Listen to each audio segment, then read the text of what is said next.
Cervical dilation or cervical dilatation is the opening of the cervix, the entrance to the uterus. During childbirth, miscarriage, induced abortion or gynecological surgery, cervical dilatation may occur naturally or may be induced medically or surgically. It is a critical part of labor.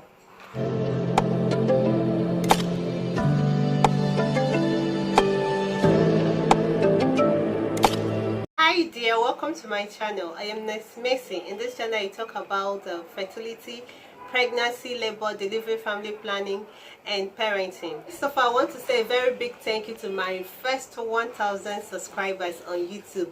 You guys are wonderful. I'm so grateful. Thank you and God bless you. So in this video I'll be discussing cervical opening or cervical dilatation symptoms during labor. So stay tuned. You may be wondering what a cervix is. I'm going to explain it bit by bit, so pay adequate attention. The cervix is a firm cylindrical structure that is located at the lower part of the womb or uterus. The cervix has two openings, the external and internal os. The main product of cervix is cervical mucus. The manufacture and the secretion of cervical mucus by the cervical columnar cells throughout menstrual cycle is regulated by estrogen and progesterone. Ovulation, the mucus secreted has a stretchy consistency which helps to speed up the movement of the sperm, providing an optimal environment for its storage and survival.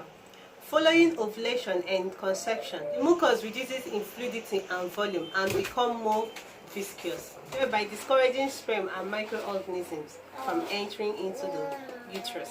During pregnancy, the cervix helps to keep the developing baby in utero, forming a barrier to the ascent of microorganisms from the vagina. Throughout pregnancy, the cervix must remain closed, despite multiple forces acting upon it. As labor approaches, the cervix begins to remodel to allow the baby to pass through it. Remodeling can further be divided into 4 overlapping phases, which are softening, ripening, dilatation and postpartum restoration. In response to the contraction of the uterus, the already softened cervix begins to decrease and open as a result of pressure that is being exerted on it, either by fetal membrane and or the presenting part. Here are the symptoms your cervix is dilating during labor. Not all women will notice the symptoms of the cervical dilatation at the onset of labor. The signs will be more obvious than the others. The whole point of contraction during active phase of labor is to dilate or open the cervix so your baby can be pushed out. We tend to think of feeling contraction in the uterus. Actual action of contraction on the cervix is what can be felt during labor. Here are signs your cervix is dilating during labor. 1. Show. It could be bloody or may not be bloody. All the symptoms of cervical dilatation, bloody or not bloody show, is very obvious to the eye. In pregnancy, the cervix forms a seal called the mucus plug. This prevents bacteria and other microorganisms from traveling up from the vagina and thereby causing infection. The decrease in length of the cervix causes small blood vessels to break. The result makes the mucus to appear as pink or brown.